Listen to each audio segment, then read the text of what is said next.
பேஷண்ட்டை என்ன உங்களுக்கு என்ன வந்து அஸ்ஸலாமு அலைக்கும் வரஹ்மத்துல்லாஹி வபரகாத்துஹு.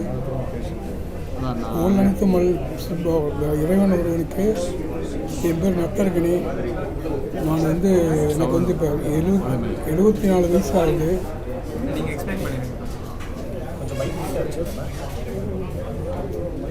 74 வயசு ஆகுது. நான் வந்து கோயத்தில் இருந்தேன். கோயத்தில் இருக்குள்ள ஒரு 24 வருஷத்துக்கு வந்து எனக்கு பைபாஸ் சர்ஜரி பண்ணாங்க.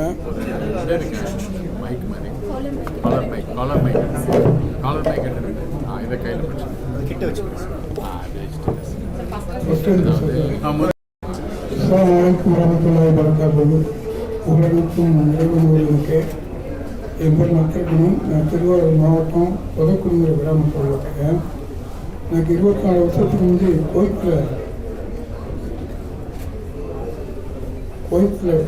பைபாஸ் சர்ஜரி பண்ணாங்க. அதுக்கப்புறம் நல்லா அங்கே இருந்துக்கிட்டேன், ஒன்றும் பிரச்சனை இல்லை. அதுக்கப்புறம் கோயத்தை விட்டு இங்கே வந்ததுக்கப்புறம் ஒரு 2 வருஷமாக எனக்கு இந்த பிரச்சனை இருக்குது.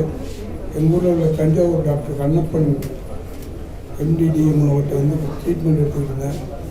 அவர் சொன்னார், உங்களுக்கு வாழ்வு ரொம்ப சுருங்கிடுச்சு, நீங்கள் வந்து பைபாஸ் சர்ஜரி பண்ண முடியாது, இல்லை வாழ்வு டிரான்ஸ்பிளண்ட் பண்ண முடியாது, நீங்கள் வந்து டிராவல் தான் பண்ணணும், வேறு வழி கிடையாது உங்களுக்கு அப்படின்னாங்க.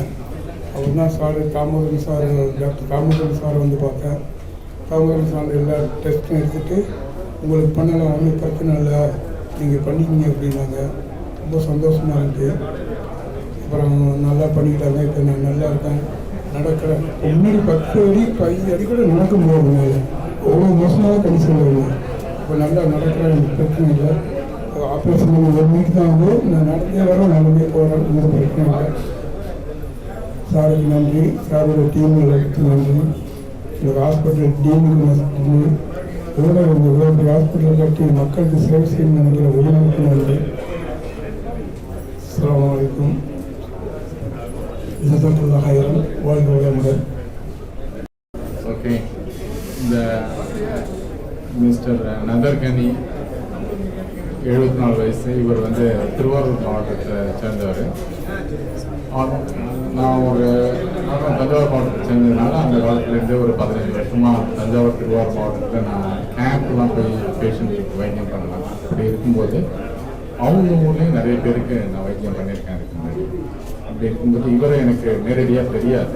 ஒரு நாள் வந்து இவருடைய நண்பர் வந்து இந்த மாதிரி என்னுடைய சொந்தக்காரர்களுக்கு அயோட்டிக் வால்வ் ஸ்டெனோசிஸ் அப்படின்னு ஒன்று இருக்குன்னு சொன்னாங்க சார்.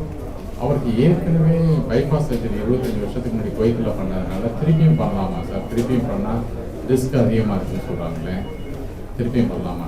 நான் சொன்னேன், நீங்கள் பேஷண்ட்டை அழைச்சிட்டு வாங்க, அழைச்சிட்டு வந்ததுக்கப்புறம் தான் நம்ம டெஸ்ட் பண்ணி பார்க்க முடியும், ஃபோனில் சொல்கிற விஷயம் இல்லை அப்படின்னு. அப்புறமா ஒரு நதர்கனி அவருடைய நண்பர் வேலும் அவருடைய சகோதரனை அழைச்சிட்டு வந்தாங்க. அழைச்சிட்டு வந்து நாங்கள் அந்த கிளினிக்கில் எவாலுவேட் பண்ணி எக்கோகார்டியோகிராஃபி அப்படின்னு சொல்லக்கூடிய அதில் வந்து இந்த வேல்வு எந்த அளவுக்கு சுருங்கியிருக்கு, ஹார்ட்டோட ஃபங்க்ஷன் என்ன அப்படின்னு பார்ப்போம். அதுக்கு அடுத்த கட்டமும் சிடி ஸ்கேன் பண்ணி அந்த வேல்வ் வந்து இந்த டிரான்ஸ்கத்தீட்டர் அயோட்டிக் வால்வ் ரீப்ளேஸ்மெண்ட்டுக்கு சூட்டபுளாக இருக்கா அப்படிங்கிறதெல்லாம் பார்ப்போம். நான் முன்னாடியே சொன்ன மாதிரி இந்த மாதிரி ஏற்கனவே ஓப்பன் ஹார்ட் சர்ஜரி பண்ணவங்களுக்கு 2வது தடவை ஓப்பன் ஹார்ட் சர்ஜரி பண்ணும்போது அந்த ரிஸ்க்கு காம்ப்ளிகேஷன்ஸ் கொஞ்சம் அதிகமாக இருக்குது. ப்ளீடிங், இன்ஃபெக்ஷன் நிறையா இந்த மாதிரிலாம் வரும்.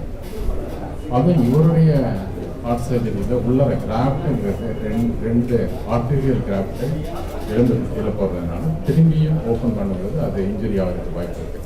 ஸோ இவர் வந்து இந்த TAVR ப்ரொசீஜருக்கு மிக பொருத்தமான பேஷண்ட் சொல்லி அவங்க ஃபேமிலியோட டிஸ்கஸ் பண்ணோம். நாங்கள் எப்போதும் இந்த மாதிரி முடிவு எடுக்கும்போது முன்னாடி அந்த காலம் மாதிரி அந்த ஒரே ஹார்ட்டாக மட்டும் முடிவு எடுக்கிறது. இப்போ வந்து சமீபத்தில் ஹார்ட் டீம் அப்படின்னு சொல்லிட்டு 2 கார்டியாலஜிஸ்ட், ஒரு சர்ஜன், அனஸ்தெட்டிஸ்ட் எல்லாரும் சேர்ந்து இந்த ட்ரீட்மெண்ட்டை இந்த பேஷண்ட்டுக்கு பண்ணும்போது பலன் இருக்கா, விளைவுகள், பக்க விளைவுகள் வருமா, ரிஸ்க் இருக்கா அப்படின்னு டிஸ்கஸ் பண்ணுவோம். அந்த மாதிரி ஹார்ட்டின் டிஸ்கஷனில் இவருக்கு இந்த TAVR பொருத்தலாம் அப்படிங்கிறத முடிவெடுத்தோம். அப்புறம் அவங்க ஃபேமிலிகிட்ட அந்த மெசேஜை சொன்னோம். என்னுடைய கொலீக்ஸ் சொன்ன மாதிரி TAVRங்கிறது டெக்னிக்கலி ஒரு நியூவர் ட்ரீட்மெண்ட்டாக இருந்தால் கூட most challenging part of this TAVR is அந்த valve itself is very costly.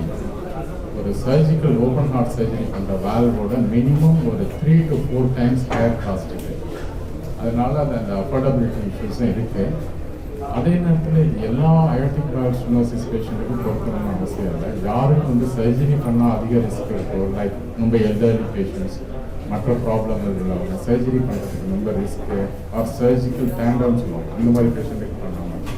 So இவருக்கு அந்த மாதிரி முடிவெடுத்து நம்ம அந்த TAVR ப்ரொசீஜர் பண்ணி இவர் மறுநாளே இவர் எழுந்துச்சு நடக்க ஆரம்பிச்சார். 2வது நாளே டிஸ்சார்ஜ் பண்ணிட்டோம். மற்ற விஷயம் அவரே உங்கள்கிட்ட சொல்லியிருக்காரு. Thank you. T for Transcatheter, A for Aortic, V for valve and D for replacement. அப்படின்னா ஒரு ரத்த நாளம் வழியாக, பொதுவாக உடையில் உள்ள ரத்த நாளம் வழியாக ஒரு பின்ஹோல் வழியாக ஒரு கத்தீட்டர் எடுத்துகிட்டு போய் அந்த கத்தீட்டருக்குள்ள இந்த வால்வு இருக்கும், அதை கொண்டு போய் ஏற்கனவே பழுதடைந்த வால்வில் போய் எப்படி இந்த நம்ம ஆஞ்சியோபிளாஸ்டி ஸ்டென்டிங் கொரோனரி பண்ணுறோமோ அதே மாதிரி இதை கொண்டு போகிறோம். ஸோ இதனால என்ன பண்ணுறோம், நம்ம ஒரு பெரிய செஸ்ட் ஓப்பன் பண்ணுற ஒரு இதை தவிர்க்கிறோம், பெரிய அளவில் அனஸ்தீசியா கொடுக்குறத தவிர்க்கிறோம். ஸோ அந்த மாதிரி செஸ்ட் ஓப்பன்லாம் பண்ணாதனால ஏர்லி ரெக்கவரி, ஃபாஸ்ட்டாக ரெக்கவரி. ஜென்ரலாக கார்டியாக் சர்ஜரி பார்த்தீங்கன்னா ஒரு மினிமம் 4 weeks to 6 weeks ஆகும். ஏன்னா அந்த போனை கட் பண்ணி பண்ணுறதுனால போன் ஹீலிங்லாம் வரதுக்கு 6 weeks ஆகும். இது தொட வழியாக சின்ன கோள் வழியாக போகிறதுனால மறுநாள் அவங்க நடமாட ஆரம்பிக்கலாம். நம்பர் 2 வந்து இந்த complications of open heart surgery, anaesthesia இதையும் கூட தவிர்க்கலாம்.